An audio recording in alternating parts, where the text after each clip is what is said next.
प्रिय भक्तों, क्या आप जानते हैं जिन बजरंग बली को हम सभी पवन पुत्र कहकर पुकारते हैं वो स्वयं कौन हैं? ये साक्षात महादेव का 11वां रुद्र अवतार हैं। परंतु कभी आपने सोचा है कि जो महादेव स्वयं सृष्टि के संहारक हैं, उन्हें एक वानर रूप में इस धरा पर क्यों आना पड़ा? आखिर क्यों एक गुरु को अपने ही शिष्य का अहंकार तोड़ने के लिए स्वयं सेवक का रूप धारण करना पड़ा? आज दिव्य वेदम के इस विशेष अंक में हम उस दिव्य रहस्य को खोलेंगे जिसे सुनकर आपकी आस्था और भक्ति नई ऊंचाइयां छू लेगी। वीडियो को अंत तक जरूर देखिएगा और यदि आप भी बजरंग बली के चरणों में अटूट विश्वास रखते हैं तो अभी कमेंट में जय श्री राम लिखकर अपनी उपस्थिति दर्ज कराएं। प्रिय भक्तों, रावण कोई साधारण भक्त नहीं था। वह महादेव का वो अनन्य उपासक था जिसकी भक्ति की मिसालें आज भी दी जाती हैं। कल्पना कीजिए उस कठोर तप की, जब रावण हजारों वर्षों तक एक पैर पर खड़ा रहा और जब इतने पर भी महादेव का हृदय नहीं द्रवित हुआ तो रावण ने अपनी भक्ति की पराकाष्ठा दिखा दी। उसने एक एक करके अपने 9 शीश काटकर महादेव के चरणों में अर्पित कर दिए। हर बार रक्त से सना शीश कटता और नया शीश उग आता, पर रावण की निष्ठा रत्ती भर भी नहीं डगमगाई। उसकी इसी अडिग साधना और प्रचंड संकल्प से जब 10 दिशाएं थर्रा उठीं, तब रावण ने एक ऐसा दुस्साहस किया जिसे सुनकर आज भी रूह कांप जाती है। भक्तों, रावण महादेव की स्तुति करना चाहता था, पर स्तुति करते समय उसे लगा कि बिना वाद्य यंत्र के महादेव का गान अधूरा है। उस पावन कैलाश पर्वत पर भक्ति का तो समंदर था, पर रावण की उस विशेष स्तुति के लिए कोई संगीत यंत्र वहां मौजूद नहीं था। रावण की भक्ति में ऐसा पागलपन था कि उसने यंत्रों की उस कमी को अपने ही शरीर से पूरा करने का निर्णय लिया। उसने अपनी ही जटाओं को उखाड़कर उनकी वीणा बनाई और अपनी भुजाओं की नसों को खींचकर उन्हें तारों की तरह उस पर जड़ दिया।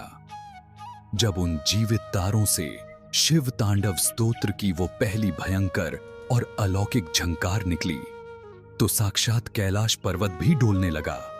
संगीत और पीड़ा के उस अद्भुत संगम ने ऐसी ऊर्जा पैदा की कि स्वयं महादेव, जो अब तक शांत थे, वे भी अभिभूत होकर तांडव नृत्य करने पर विवश हो गए।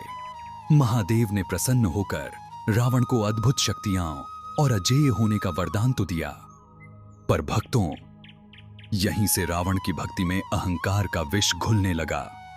वह भूल गया कि यह शक्ति उसे महादेव की कृपा से मिली है और उसे लगने लगा कि वह स्वयं महादेव से भी बड़ा हो चुका है।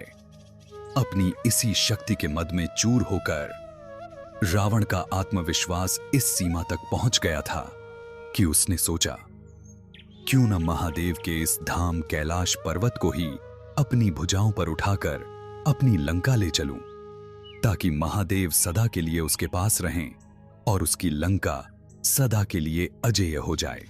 इसी अहंकार में डूबे रावण ने साक्षात कैलाश पर्वत को अपनी भुजाओं से हिलाना शुरू किया और उसे उठाने का दुस्साहस किया। जैसे ही रावण ने अपनी पूरी शक्ति लगाकर पर्वत को ऊपर की ओर उठाना चाहा, समूचा कैलाश डोलने लगा। लेकिन भक्तों, जैसे ही महादेव ने अपने पैर के अंगूठे से पर्वत को जरा सा दबाया, समूचे कैलाश का अनंत भार रावण की भुजाओं पर आ गिरा और उसका हाथ पर्वत के नीचे बुरी तरह दब गया और उसी क्षण महादेव की स्तुति शुरू कर दी। पर्वत के नीचे दबे दबे रक्त से लथपथ होने के बावजूद उसने कई वर्षों तक महादेव के चरणों में अपना सर्वस्व अर्पण कर दिया। उसने उसी अवस्था में शिव की ऐसी अलौकिक शिव तांडव स्तोत्र की रचाएं गाईं कि स्वयं महादेव उसकी सहन शक्ति और विद्वत्ता पर मोहित हो गए। महादेव ने उसकी इस कठोर तपस्या और अटूट भक्ति से प्रसन्न होकर उसे न केवल उस भार से मुक्त किया, बल्कि उसे चंद्रहास जैसी अजेय तलवार और अपना विशेष आशीर्वाद भी प्रदान किया। महादेव की इस अपार कृपा ने रावण को संसार का सबसे शक्तिशाली योद्धा तो बना दिया, पर भक्तों, रावण की महत्वाकांक्षा यहीं नहीं रुकी। रावण को अब अमर होने की भूख लग गई थी।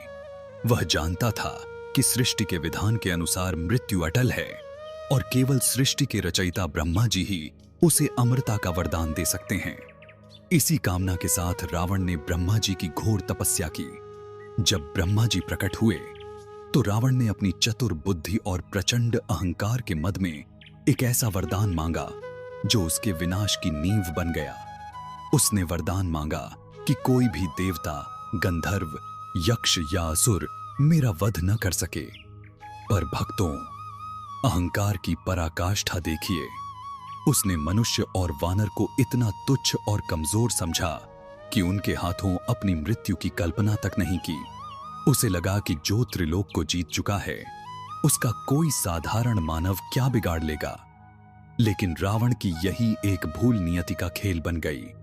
त्रिकालदर्शी महादेव अपनी दिव्य दृष्टि से देख रहे थे कि उनके प्रिय भक्त रावण का यही अहंकार अब अधर्म की सारी सीमाएं लांघने वाला है।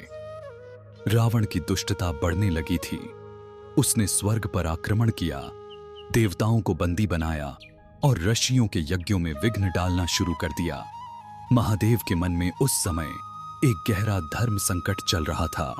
वे सोच रहे थे, गुरु का परम धर्म है कि वह अपने शिष्य को अधर्म के अंधकार से निकालकर सत्य के प्रकाश की ओर ले जाए। परंतु रावण अहंकार के वश में होकर इतना अंधा हो चुका है कि वह अब अपने आराध्य और गुरु की वाणी को भी अनसुना करने लगा है। अहंकार ने उसकी बुद्धि को जड़ कर दिया है। विडंबना देखिए, मैं स्वयं उसका वध नहीं कर सकता, क्योंकि मैंने ही उसकी कठोर तपस्या से द्रवित होकर उसे अजेय होने के वरदान दिए हैं। एक गुरु अपने ही दिए हुए वरदानों को काटकर अपने शिष्य का अंत कैसे कर सकता है? महादेव भली भांति जानते थे कि रावण के इस भयंकर अहंकार का अंत केवल उनके आराध्य प्रभु श्री राम के हाथों ही संभव है, जो जल्द ही अवतार लेने वाले थे। तब महादेव ने एक अद्भुत समाधान निकाला। उन्होंने सोचा, क्यों न मैं स्वयं को एक सेवक के रूप में ढाल लूं। शिव रूप में मैं गुरु हूं और रावण को वरदानों से बंधा हूं, पर हनुमान के रूप में मैं अपने प्रभु राम की सेवा भी कर सकूंगा और रावण के अहंकार को कुचलने में मुख्य निमित्त भी बन सकूंगा। बस इसी दिव्य संकल्प के साथ महादेव ने अपने 11वें रुद्र अवतार के रूप में इस धरा पर आने का निर्णय लिया। पर भक्तों, अब प्रश्न यह उठा कि महादेव का वह प्रचंड और प्रलयंकारी तेज कौन सी कोख धारण कर सकती है? कौन है वह महातपस्विनी जिसके भीतर स्वयं शिव का अंश समाहित हो सके? यहीं से शुरू होती है माता अंजनी की दिव्य गाथा। माता अंजनी अपने पूर्व जन्म में ब्रह्मलोक की पुंजस्थला नामक अप्सरा थीं, जो एक श्राप के कारण वानरी योनि में जन्मी थीं। पर उनका हृदय और उनकी साधना साक्षात देवताओं को भी लज्जित करने वाली थी। वानर राज केसरी से विवाह के बाद इस दिव्य दंपत्ति ने साधारण सुखों का त्याग कर अखंड ब्रह्मचर्य का कठिन मार्ग चुना। माता अंजनी ने महादेव को पुत्र रूप में पाने के लिए जो तप किया, वह इतिहास में विरल है। वे हजारों वर्षों तक पर्वत की चोटी पर एक पैर पर खड़ी रहीं। न हवाओं का थपेड़ा उन्हें डिगा सका, न कड़ाके की ठंड और न ही शरीर को झुलसा देने वाली धूप। उनकी आंखों में केवल महादेव की छवि थी और हृदय में बस एक ही पुकार, हे मृत्युंजय, हे महादेव, मुझे अपना अंश प्रदान कीजिए। उनकी तपस्या की अग्नि इतनी तीव्र थी कि समूची प्रकृति और 10 दिशाएं उनके तपोबल से थर्राने लगीं। और फिर एक दिन जब माता अंजनी अपनी साधना के चरमोत्कर्ष पर थीं, उन्हें अचानक एक दिव्य और शीतल स्पर्श का अनुभव हुआ। वर्षों की अखंड समाधि में लीन माता अंजनी को लगा कि किसी ने उनकी तपस्या को भंग करने का दुस्साहस किया है। अपने तपोबल के तेज और प्रचंड क्रोध के साथ जैसे ही माता अंजनी ने अपनी आंखें खोलीं, उनका मुखमंडल सूर्य के समान तप रहा था और वे उस अज्ञात शक्ति को भस्म करने ही वाली थीं कि तभी उनके सम्मुख हाथ जोड़कर और अत्यंत विनम्र भाव से प्रकट हुए साक्षात पवन देव। माता के उस भयानक क्रोध को देख पवन देव ने अत्यंत विनम्रता से झुककर कहा, शांत हो जाइए हे तपस्विनी, अपना क्रोध त्याग दीजिए। यह कोई साधारण स्पर्श नहीं है और न ही आपकी तपस्या भंग हुई है। यह तो साक्षात महादेव का वह अमोघ तेज है जो आपकी कठिन साधना से खिंचा चला आया है। मैं तो बस इस दिव्य अंश का वाहक हूं जिसे महादेव ने आपके आह्वान पर भेजा है। पवन देव के इन वचनों को सुनकर माता अंजनी का क्रोध शांत हुआ और उसी क्षण एक अलौकिक प्रकाश उनके चारों ओर फैल गया। उन्होंने अपने हृदय में उस शीतल और अनंत ऊर्जा वाले महादेव के तेज को समाहित होते महसूस किया। शिव का अंश उनके गर्भ में स्थापित हो चुका था। यह केवल एक शिशु का जन्म नहीं था भक्तों, यह तो साक्षात महादेव का रुद्र अवतार था जो अधर्म के विनाश और भक्ति की नई परिभाषा लिखने के लिए धरा पर उतरने वाला था। समय का चक्र घूमा और अंततः वह पावन और दिव्य घड़ी आई। चैत्र शुक्ल पूर्णिमा की वह स्वर्णमयी बेला जब मृत्युलोक के सारे दुहक मिट गए। जैसे ही माता अंजनी की गोद में बाल हनुमान का प्राकट्य हुआ, न केवल वानर राज केसरी का महल बल्कि 10 दिशाएं और समूचा ब्रह्मांड हर हर महादेव और अंजनी नंदन के जयकारों से गूंज उठा। आकाश से देवताओं ने पारिजात के पुष्पों की वर्षा की, गंधर्वों ने मंगल गान छेड़ दिया और स्वयं प्रकृति ने नतमस्तक होकर अपने स्वामी के इस रुद्र अवतार का स्वागत किया। यह साक्षात महादेव थे जो अपने आराध्य प्रभु राम की सेवा के लिए एक छोटे से वानर बालक के रूप में इस धरा पर उतर आए थे। लेकिन भक्तों, जरा एक क्षण रुककर सोचिए, जो साक्षात महादेव काल के भी काल हैं, जिन्होंने मृत्यु पर विजय पाई है, उन्होंने एक नन्हे वानर बालक का रूप क्यों लिया? इसका उत्तर केवल एक शब्द में समाहित है, भक्ति। महादेव जानते थे कि त्रेता युग में उनके आराध्य प्रभु श्री राम का अवतार होने वाला है। महादेव को केवल रावण का अंत नहीं करना था, बल्कि उनकी सबसे बड़ी अभिलाषा थी अपने इष्ट देव श्री राम के चरणों की धूल बन जाना। इसीलिए हनुमान जी का यह जन्म केवल शक्ति का प्रदर्शन नहीं था, बल्कि यह सृष्टि के स्वामी का अपने ही आराध्य के सामने सेवक बन जाना था। साक्षात शिव ने यह सिद्ध कर दिया कि ईश्वर होकर भी भक्त बनने में जो परमानंद है, वह त्रिलोक के किसी राजसी सुख में नहीं। हनुमान जी का पूरा जीवन, उनकी हर श्वास और उनके रोम रोम में केवल राम नाम की गूंज है। भक्तों, हनुमान जी की सबसे बड़ी पहचान उनका अतुलित बल नहीं, बल्कि उनकी वो अगाध निष्ठा है जिसने उन्हें भगवान राम का सबसे प्रिय बना दिया। महादेव का यह 11वां रुद्र अवतार हमें सिखाता है कि शक्ति चाहे कितनी भी बड़ी क्यों न हो, वह तभी सार्थक है जब वह धर्म, सत्य और समर्पण की सेवा में लगी हो।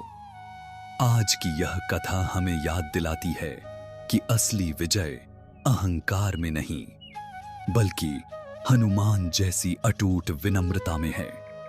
प्रिय भक्तों, उम्मीद है कि दिव्य वेदम की यह पावन प्रस्तुति आपके हृदय के तारों को छू गई होगी। साक्षात शिव का हनुमान बनकर आना और प्रभु राम के प्रति उनका यह अनन्य प्रेम आपको कैसा लगा, हमें कमेंट में जरूर बताएं। इस ज्ञानमयी कथा को अपने प्रियजनों के साथ साझा करें और ऐसी ही अन्य शास्त्र सम्मत कथाओं के लिए चैनल को सब्सक्राइब करना न भूलें। फिर मिलेंगे एक नई अलौकिक गाथा के साथ। तब तक राम नाम जपते रहिए और बजरंग बली की कृपा पाते रहिए। बोलो अनंत बलवंत श्री हनुमान जी महाराज की जय। सियावर रामचंद्र की जय। उमापति महादेव की जय।